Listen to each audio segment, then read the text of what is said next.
Pai, do Filho e do Espírito Santo. Amém. Vinde, Espírito Santo, enchei os corações dos vossos fiéis e acendei neles o fogo do vosso amor. Enviai o vosso Espírito e tudo será criado e renovareis a face da terra. Oremos, ó Deus, que instruíste os corações dos vossos fiéis com a luz do Espírito Santo, fazei que apreciemos retamente todas as coisas, segundo o mesmo Espírito, e gozemos sempre da sua consolação. Por Cristo Senhor nosso. Amém. Santa Maria, Mãe de Deus, rogai por nós. Santa Teresinha do Menino Jesus, rogai por nós e ensinai-nos a amar. Então, pessoal, estamos aqui e com grande alegria poder estar aqui com vocês para podermos viver juntos a Semana Santa, né? Com bastante alegria e também esse espírito de compaixão pela paixão de nosso Senhor Jesus. E aí, como nós não esquecemos de vocês de forma alguma, nós preparamos um material para podermos estar oferecendo o melhor para vocês nesse tempo. Então hoje, nessa aula introdutória, nós vamos falar um pouco sobre a Beata Ana Catarina Emmerich e as suas visões místicas. Quem foi a Beata Ana Catarina Emmerich? A Beata Ana Catarina Emmerich, ela foi uma mística alemã que nasceu em 1774 e desde criança ela tinha grandes visões e achava que isso era normal, porque ela tinha visões sempre, né? Então, ela via Jesus, o menino Jesus, quando era criança, era com quem ela mais brincava, ela via os santos anjos, ela via a própria Virgem Maria, né, que aparecia com grande frequência, e ela achava tudo isso normal, e ela só foi perceber que isso não era normal porque ela começou a falar para as outras crianças e para as outras pessoas, e essas se escandalizavam, né, com essa situação, e aí foi quando ela começou a guardar o silêncio em relação a isso. Mas essa santa, né, beatificada pelo Papa São João Paulo II, tem uma grande missão na nossa igreja, né? Uma grande vocação que é de nos transmitir com grandes detalhes aquilo que foi a paixão, o sofrimento, né? Tudo aquilo que nosso Senhor sofreu por cada um de nós. E por isso nós vamos aproveitar e introduzir um pouco o livro dela, né? O livro dela é esse aqui, ó. Vida, Paixão e Glorificação do Cordeiro de Deus. Essa é uma edição mais antiga, ela ainda está à venda, você ainda encontra ela na internet se você quiser comprar. E ela vai contar desde o nascimento de Jesus, na verdade, desde a infância da Virgem Maria, né?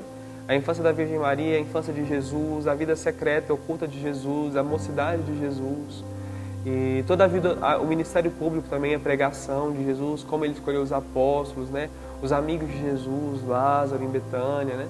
Vai falar sobre tudo isso e depois fala sobre toda a paixão de nosso Senhor Jesus, também depois da sua morte, da sua ressurreição gloriosa, sua ascensão aos céus, o Pentecostes, a igreja missionária primitiva, os apóstolos da missão, a Virgem Maria junto com São João, até a assunção da Virgem Maria aos céus, esse livro vai tratar.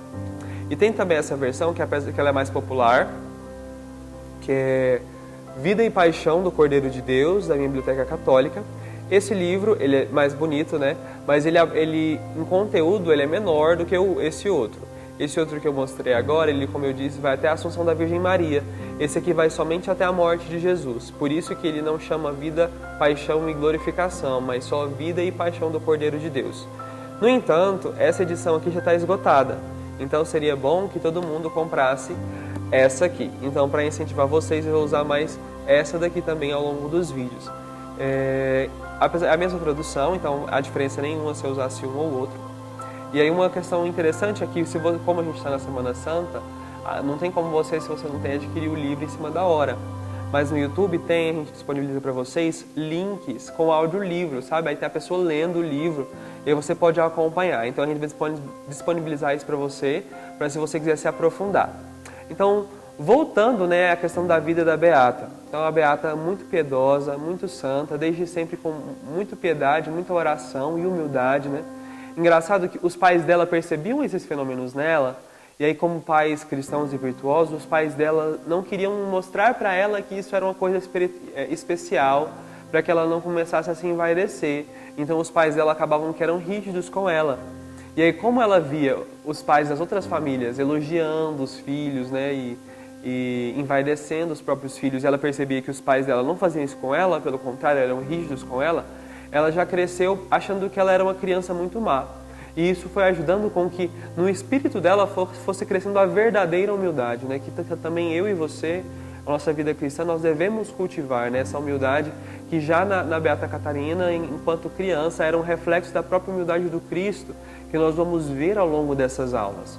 Então, ela foi crescendo e aí já com uns 12, 13 anos, já surgiu no coração dela um grande desejo de se dedicar e entregar inteiramente a Deus na vida religiosa. E ela se decide totalmente a viver só para Deus e ser freira.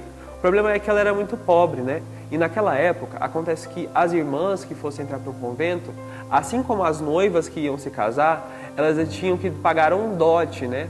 As noivas tinham que pagar um dote para o esposo, para o noivo, e as religiosas tinham que pagar o mesmo dote para o convento. E Beata Catarina era filha de camponeses e era muito pobre, não tinha condições nenhuma, sabe, de pagar um dote, nem que seja um dote medíocre, um dote baixo.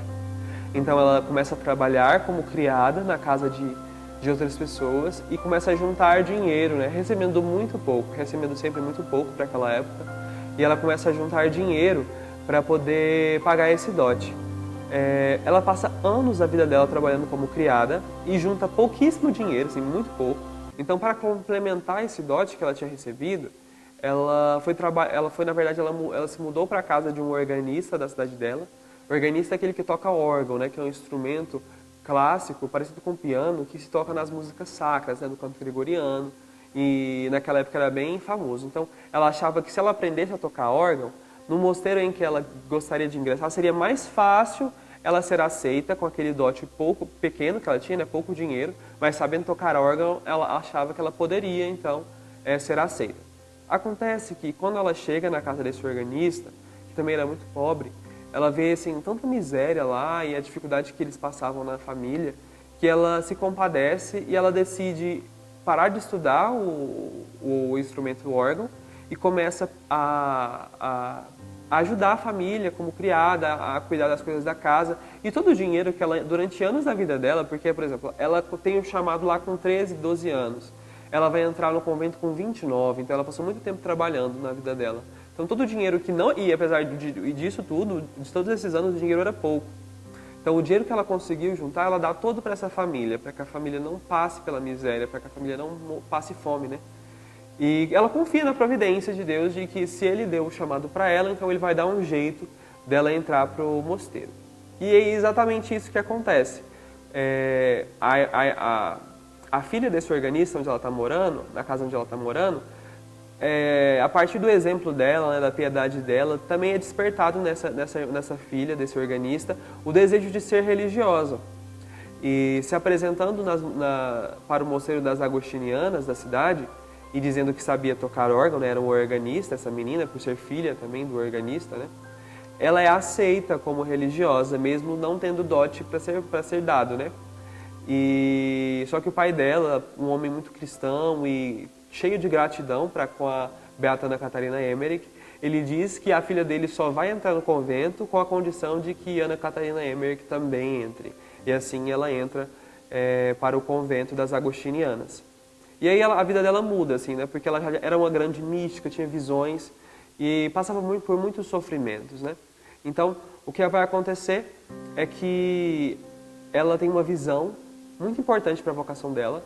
E nessa visão ela vê Jesus maravilhoso, um jovem belo, que oferece para ela uma coroa de espinhos ou uma coroa de rosas.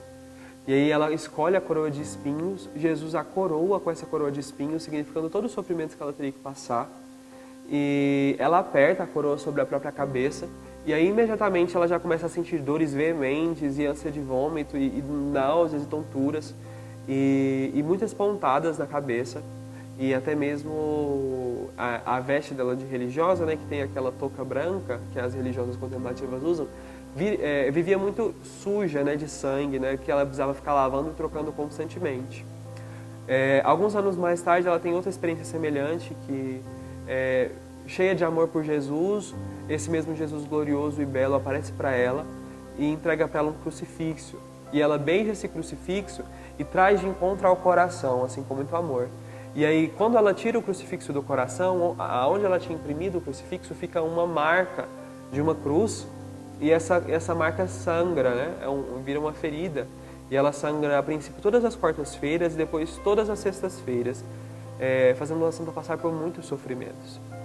E acontece que em determinado momento, depois de 9 anos que ela está vivendo nesse mosteiro, por causa das questões políticas na Alemanha, muitos mosteiros são fechados, né? Inclusive o dela. Então, o mosteiro é fechado, e as religiosas são mandadas de volta para a casa das suas famílias, e ela fica numa casa na mesma cidade que o mosteiro dela ficava. E aí lá ela vai ter um ano depois, ela vai ter uma experiência ímpar, que ela, numa visão, num arrebatamento, num êxtase, né, místico, ela vê Jesus pregado na cruz. E com muita compaixão, muito amor por Jesus e muita sede de sofrer por Ele e de amá-lo como Ele a ama, ela pede que Jesus a faça sofrer também e que ela participe daquele sofrimento de Jesus.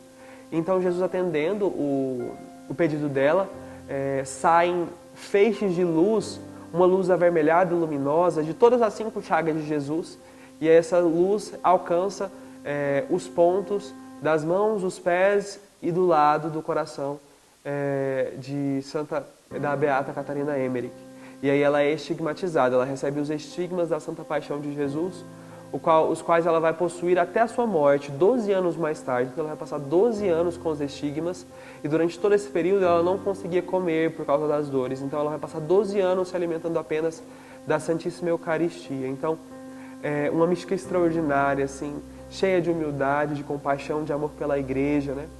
E ela, depois disso, né, que ela foi estigmatizada, ela passa a maior parte do tempo em êxtase, ela passa a maior parte do tempo nas alturas com Deus, e Deus revelando para ela os mistérios, né, da sua vida pública, e ela viu toda a vida de Jesus, desde o seu nascimento até a sua ressurreição, viu ainda muitas coisas sobre a igreja primitiva, sobre o próprio Antigo Testamento e a vida de alguns santos. Então, um tempo riquíssimo para a gente se aproveitar e conhecer mais essas visões dessa beata.